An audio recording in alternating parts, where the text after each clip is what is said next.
Se não violar a propriedade de ninguém, não há problema nenhum em enriquecer. Este é o Visão Libertária, sua fonte de informações descentralizadas e distribuídas. Este artigo foi sugerido e escrito por Marco Batalha, revisado por JJ Liber e narrado por Lea Farr. Na segunda parte desta série, vimos que os malabarismos intelectuais que estatistas fazem para dizer que Jesus defendia a obediência a autoridades terrenas não se sustentam. Outro tópico que os fazem se contorcer intelectualmente é quando atacam o acúmulo de bens, tentando trazer a luta de classes para o cristianismo. Para isso, costumam citar Lucas, capítulo 18, versículo 24 e 25, que conta a história de um jovem rico que perguntou a Jesus como ele poderia alcançar a vida eterna. Jesus lhe diz que, além de seguir os mandamentos, deveria vender tudo o que tinha e dar aos pobres. Essa resposta entristece o jovem. E então, Jesus diz: quão dificilmente entrarão no reino de Deus os que têm riquezas, porque é mais fácil passar um camelo por um buraco de uma agulha do que entrar um rico no reino de Deus. Alguns interpretam essa passagem como um comentário antilibertário. Será? Em primeiro lugar, de acordo com a cosmovisão teológica cristã, é mais fácil passar um camelo por um buraco de uma agulha do que qualquer pessoa entrar no reino de Deus. É impossível para qualquer um entrar no reino de Deus sozinho. A única maneira é por meio de Cristo. Portanto, os ricos não estão sozinhos nesse aspecto. Em segundo lugar, nessa passagem, Jesus está aconselhando não um rico qualquer, mas um jovem príncipe, um governante. O príncipe era uma daquelas pseudo-autoridades mundanas, que havia amealhado riquezas por meio de extorsão e roubo, via impostos. Assim, quando Jesus o aconselha a vender tudo o que tem e distribuir o montante aos pobres, ele está sendo profundamente libertário. Afinal, tudo que o príncipe tem fora pilhado. Como Santo Agostinho escreveu: o que são os reinos do mundo senão grandes pilhagens? E o que são as pilhagens senão pequenos reinos? Pois reinos são formados por homens, governados por príncipes, mantidos coesos pela força, sendo o butim dividido pela maneira estabelecida na lei. Se o mal cresce a tal ponto que se fixa em dado lugar, toma posse de cidades e subjuga pessoas, ele passa a se chamar reino. Como disse um pirata capturado por Alexandre o Grande, o rei da Macedônia: sou chamado de ladrão porque pilhei apenas um navio. Tu que apropriaste toda a terra, a ti chamam de imperador.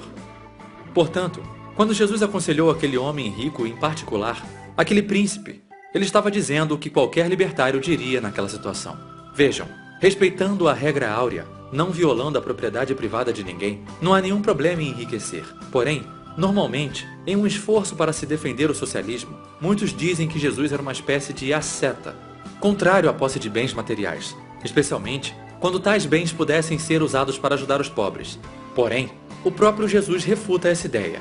Mateus capítulo 26, versículo 6 ao 13 diz assim: e estando Jesus em Betânia, em casa de Simão, aproximou-se dele uma mulher com um frasco de alabastro, contendo um perfume muito caro. Ela o derramou sobre a cabeça de Jesus quando ele estava sentado à mesa. Os seus discípulos, vendo isso, indignaram-se e perguntaram: por que este desperdício?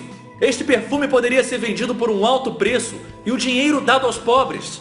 Percebendo isso, Jesus lhe disse: por que estão perturbando esta mulher? Ela praticou uma boa ação para comigo. Porque sempre tereis convosco os pobres, mas a mim não mais haveis de ter sempre. Quando derramou este perfume sobre o meu corpo, ela o fez a fim de preparar para o sepultamento. Em verdade vos digo que, onde quer que este evangelho for pregado, em todo o mundo, também será referido o que ela fez em memória dela. Esse episódio demonstra de maneira inequívoca que a noção de que Jesus era um asceta não se sustenta. Além disso, quanto à obrigação de provermos para os outros, Paulo escreve na segunda carta aos Tessalonicenses, capítulo 3, versículo 10. Quando ainda estávamos convosco, vos ordenamos isto: se alguém não quiser trabalhar, que também não coma. Mas claro que isso é impossível, não? Uma das coisas que incomoda os socialistas é a questão da usura, isto é, da cobrança de juros. Na única vez em que Jesus comentou sobre o assunto, ele se mostrou claramente a favor. Na parábola dos talentos, um homem viajando para um lugar distante deixa seus 3 servos com alguns talentos para que eles os usem da melhor maneira possível na sua ausência. Os 2 primeiros servos investem seus talentos e conseguem o dobro do que tinham inicialmente. O terceiro cava um buraco no chão e guarda o que tinha lá. Quando o Senhor volta, ele se alegra ao saber que os 2 primeiros servos fizeram bons investimentos e duplicaram seu capital. Porém, quando descobre que o terceiro servo apenas lhe entregou a quantia inicial, ele o repreende duramente. Mas chegando também o que recebera 1 talento, ele disse: Senhor, eu conhecia-te que és um homem duro, que ceifas onde não semeaste, e ajuntas onde não espalhaste. E atemorizado, escondi na terra o seu talento. Aqui tens o que é teu. Respondendo, porém, o Senhor disse-lhe: Mau e negligente servo, sabias que ceifo onde não semeei e ajunto onde não espalhei? Devias então ter dado meu dinheiro aos banqueiros, e quando eu viesse, receberia-o com juros. Alguém poderia apontar que em Lucas capítulo 6, versículo 34 e 35, Jesus nos disse para emprestar sem esperar nada de volta. Contudo, ele falou isso em um contexto mais amplo, relacionado com o perdão aos erros cometidos contra nós, inclusive dívidas não pagas. Um cristão não pode defender o uso da agressão estatal contra pessoas que estão acordando algo voluntariamente. Essa visão está de acordo com algo que vimos no primeiro vídeo desta série, a legitimidade absoluta de um indivíduo fazer o que quiser com a sua propriedade, como descrito por Jesus na parábola dos trabalhadores na vinha. Conforme a regra áurea nos mostra, podemos fazer o que quisermos com a nossa propriedade, desde que não violemos a de outrem. Neste momento, talvez alguns estatistas insistam no erro e digam que Jesus não pregava o respeito absoluto à propriedade. Para isso, talvez citem o episódio conhecido como a limpeza do templo, o único registro de um tumulto provocado por Jesus, como relatado por Mateus capítulo 21, versículo 12 e 13. E entrou Jesus no templo de Deus, e expulsou todos os que vendiam e compravam no templo, e derrubou as mesas dos cambistas, e as cadeiras dos que vendiam pombas, e disse-lhes: Está escrito, a minha casa será chamada casa de oração, mas vós a tendes convertido em um covil de ladrões. Esse evento é frequentemente interpretado de forma errônea, como sendo uma espécie de revolta de Jesus em relação ao comércio dentro do templo. Assim, ele é usado como exemplo de uma postura antilibertária e anti-livre mercado por Cristo. Mas se fosse este o caso, não haveria necessidade de Jesus acusar os sacerdotes de terem transformado o templo em um covil de ladrões. Para entender ao que Jesus se referia, precisamos entender a natureza do que estava sendo vendido e comprado no templo, bem como a função dos cambistas. O que estava sendo comercializado no templo eram animais que eram sacrificados em expiação pelos pecados. A função dos cambistas era converter moedas romanas em moedas judaicas, que então poderiam ser usadas para comprar os animais. As pessoas que os compravam não os levavam para casa para comê-los. Se fosse esse o caso, Jesus não teria razão para se opor ao comércio conduzido no templo, e certamente não teria por que acusar os sacerdotes de roubo. Na verdade, os animais permaneciam no templo para serem sacrificados pelos sacerdotes. Dessa forma, aquele que comprou o animal e o ofereceu ao sacrifício teria seus pecados perdoados. Quando Jesus acusou os sacerdotes que conduziam essa prática de serem ladrões, ele estava dizendo que as pessoas que compravam os animais para serem sacrificados e para terem seus pecados perdoados estavam sendo lesadas. Logo, os sacrifícios animais não estavam fazendo nada por seus pecados. Em outras palavras, os sacerdotes estavam enganando o povo, vendendo algo que não alcançava o resultado alegado.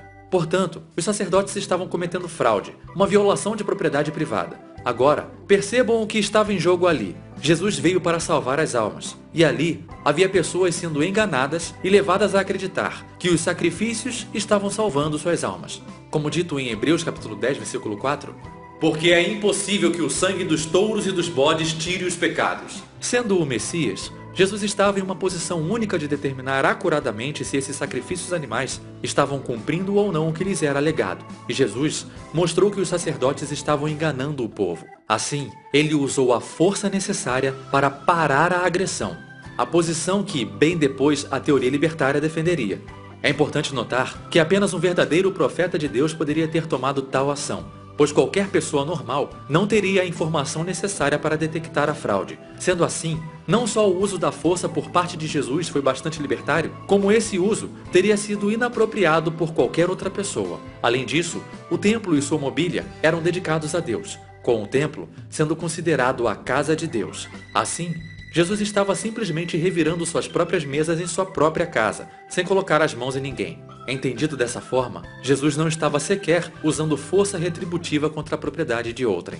No tempo de Jesus, assim como nos dias de hoje, legisladores, juízes, promotores e advogados tinham todos um sistema desenhado para eles. Eles não só escreviam as leis, como ficavam ricos acusando e defendendo os cidadãos dessas mesmas leis. Tal como hoje, o sistema judiciário estatal e monopolista era o que garantia poder aos políticos.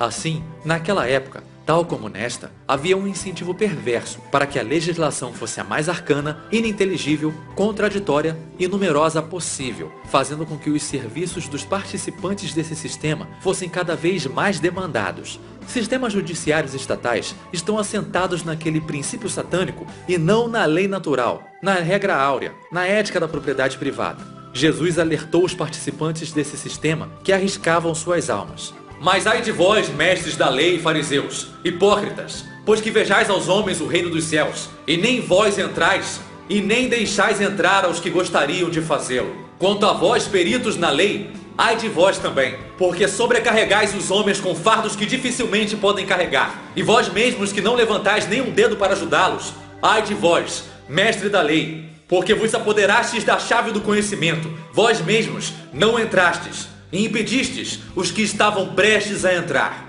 Isso não significa que todos os mestres da lei são injustos. Há aqueles que heroicamente defendem as pessoas das leis injustas pelas quais seus colegas foram responsáveis. Porém, eles são uma minoria, graças aos incentivos perversos que existem no sistema. Em consonância com o alerta feito por Jesus contra os mestres da lei, está o conselho dado por ele para que evitássemos os tribunais estatais a todo custo, como relatado em Mateus capítulo 5, versículo 25. Concilia-te depressa com o teu adversário. Aproveite para fazer isso enquanto estiver no caminho com ele, para que não aconteça que o seu adversário te entregue ao juiz e o juiz te entregue ao oficial e te jogue na prisão. E também em Lucas capítulo 12, versículos 57 e 59. E por que não julgais também por vós mesmos o que é justo? Quando, pois, vais com o teu adversário ao magistrado, procura livrar-te dele no caminho, para que não suceda que te conduza ao juiz, e o juiz te entregue ao oficial de justiça, e o oficial de justiça te jogue na prisão. Digo-te que não sairás dali enquanto não pagares o derradeiro centavo. Essas passagens demolem completamente a noção de que Jesus considerava como autoridades verdadeiras os que as leis estatais positivistas chamavam de autoridades. Paulo confirma isso em sua primeira carta aos Coríntios. Ousa algum de vós, tendo algum negócio contra o outro, ir ao juízo perante os injustos e não perante aos santos? Não sabeis vós que os santos hão de julgar o mundo? Não há, pois, entre vós sábios, nem mesmo um que possa julgar entre seus irmãos, mas o irmão vai a juízo com o irmão, e isto perante infiéis. Na verdade, isso comprova que há uma falta entre vós. Terdes demanda uns contra os outros. Por que não sofreis antes a injustiça? Por que não sofreis antes o dano? Mas vós mesmos fazeis a injustiça e fazeis o dano, e fazem isso com seus próprios irmãos. Isso demonstra de novo que as autoridades a que Paulo se referiu em Romanos 13 não poderiam ser as autoridades estatais, conforme vimos no segundo vídeo desta série. Assim também, nessa mesma linha de pensamento, escreve Tiago. Mas vós desonrastes o pobre. Porventura, não vos oprimem os ricos? E não são os ricos que vos arrastam até os tribunais? Notem que a maioria dos ricos naquele tempo só eram ricos graças aos privilégios concedidos pelo Estado, especialmente a coleta de tributos. Assim, quando Tiago escreve ali sobre ricos oprimindo pobres e os levando aos tribunais, ele está falando de violações contra o direito natural de propriedade e não de pessoas se recusando a cumprir contratos feitos voluntariamente. Aquele que é subjugado pelas autoridades estatais não é livre, mas Cristo não nos chamou à liberdade? Essa discussão fica para o último vídeo desta série. Obrigado por sua audiência. Se você gostou deste vídeo, clique no ícone de curtir abaixo e compartilhe o vídeo em sua rede social. Se você deseja ser notificado de outros vídeos, clique em se inscrever e depois no ícone de campainha. Que Deus abençoe a todos. Até a próxima.